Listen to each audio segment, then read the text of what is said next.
우리나라의 국정교과서가 처음 배포된 건 박정희 전 대통령이 유신을 선포한 이후인 1974년.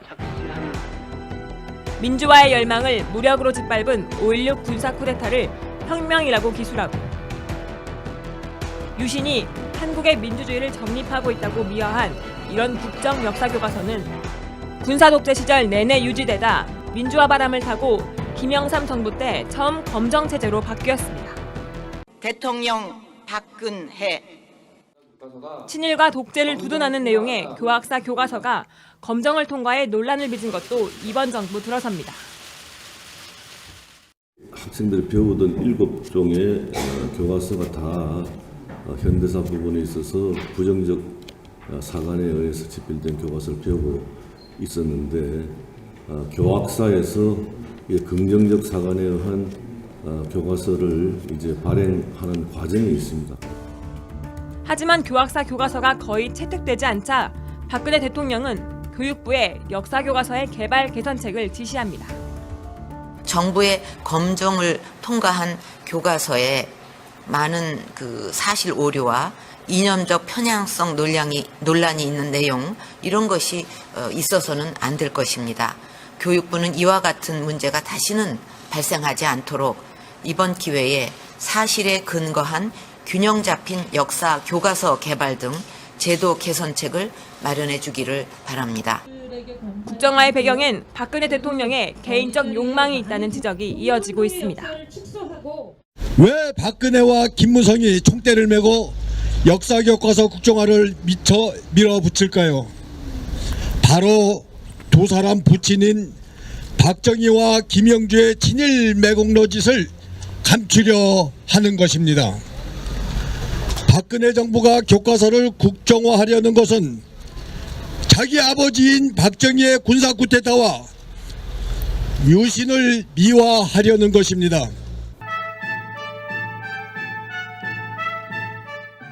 실제 박근혜 대통령은 왜곡된 역사를 바로잡는 것이 자식된 도리라고 말한 적이 있습니다. 더 아름다워지셨다. 저는 5.16이 말하자면 그 구국의 혁명이었다. 네. 저는 그렇게 믿고 있는데 그동안 매도당하고 있던 유신, 옹호하고, 네. 5.16 거기에 대해서 나는 이런 소신을 갖고 참여했다. 네. 근데 그게 뭐가 잘못됐느냐. 딱딱 그거를 정말 그 국가와 민족을 위해서 일했던 사람이라면 그거를 얘기할 수 있어야 돼요. 네. 어떤 비난을 당장은 받는다 하더라도 네. 그래서 그거를 참 그 잘 몰랐던 사람들한테 이해시킬 수 있어야 되고 설득시킬 수 있어야 되고 그런 게 정치죠. 네. 제가 중요하게 생각하고 있는 것은 그런 왜곡된 역사를 바로잡는 일이에요. 또 네. 부모님에 대해서 잘못된 거를 하나라도 바로잡는 것이 자식된 도리가 아니겠는가 싶어가지고. 그러나 역사학계나 일선 교사들은 국정교과서가 폐기되는 것이 마땅하다고 말합니다. 국정교과서 폐기하라! 폐기하라! 폐기하라! 폐기하라! 대부분의 시도 교육청들도 내년 3월부터 국정교과서를 교육 현장에 도입한다는 정부 방침에 협조하지 않을 뜻임을 분명히 하고 있습니다.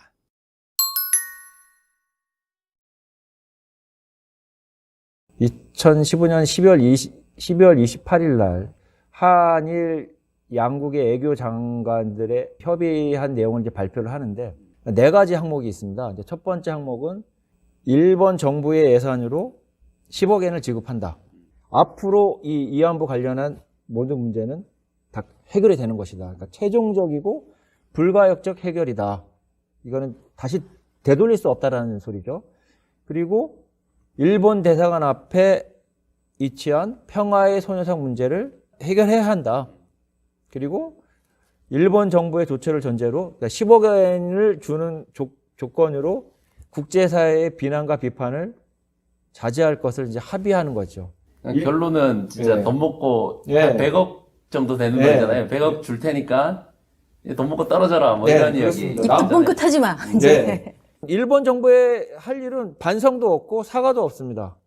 책임도 없고 그냥 10억 엔만 주면 되고 나머지는 한국에서 다 해결할 테니까. 당신 누구예요? 누구예요?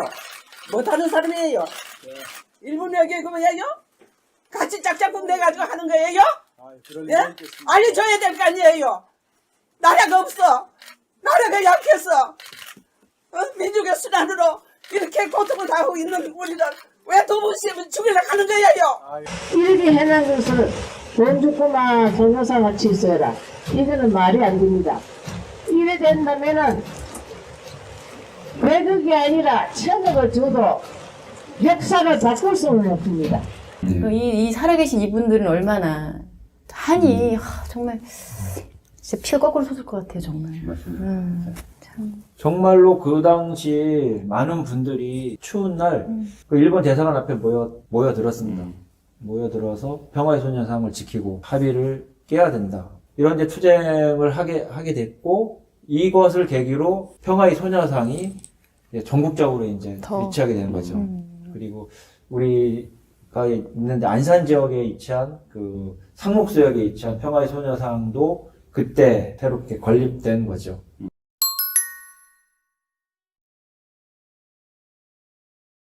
정부는 저임금 체계를 만들고 해고를 쉽게 할 수 있어야 기업과 경제를 살리는 것이라 말하고 있습니다. 노동자가 죽어야 기업이 사는 정책이 제대로 된 법이라 정책입니까?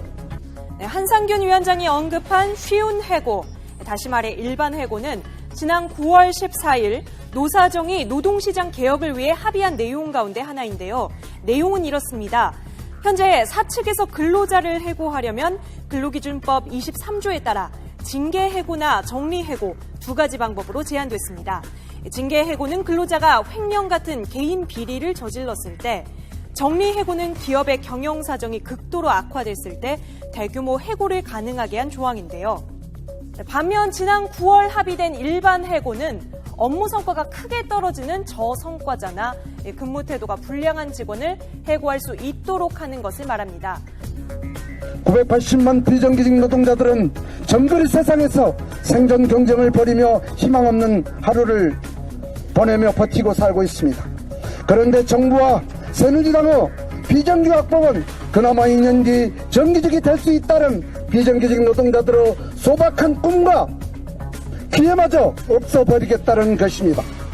한상균 위원장이 직접 언급한 것은 정부가 밝힌 노동개혁 5대 입법 사항에서도 쟁점이 되는 바로 이 기간제법입니다. 현행 기간제법은 기간제 근로자의 사용기한을 2년으로 정하고 있고, 2년을 초과해서 계속 일할 경우 기간에 정함이 없는 근로계약, 즉 정규직 채용으로 간주하고 있습니다. 새누리당이 추진하는 기간제법, 다시 말해 비정규직 고용안정법 개정안은 35살 이상 비정규직 근로자를 대상으로 현행 2년인 근무기간을 2년 더 연장하자는 게 핵심 내용인데요. 규제 없는 파견학대로 합법적인 사람 장사인 파견 노동으로 좋은 일자리를 뺏겠다 하겠다는 것입니다.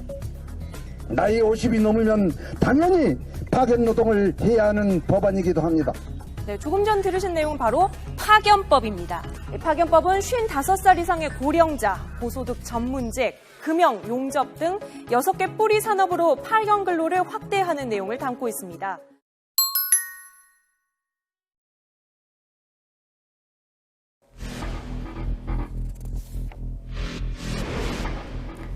황교안 총리 헬기를 타고 경북 성주 군부대에 도착해서 사드 배치 지역을 둘러본 뒤 오전 11시쯤 성주군청을 찾았습니다. 청사 앞에는 사드 배치를 반대하는 주민 3,000명 이상이 모여 있었는데요.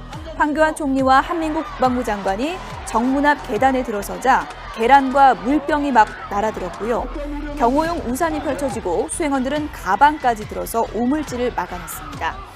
여러분들의 안전에 문제가 있다면 정부가 이것을 할 수가 없습니다. 하지 않겠습니다.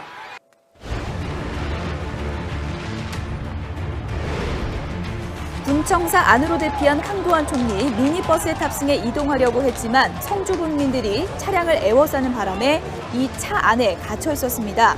주민들은 미니버스에 계란을 투척하면서 사드 배치 계획에 강하게 반발한다 이렇게 밝혔는데요. 주민들은 이렇게 트랙터까지 동원해서 출구를 막기도 했습니다.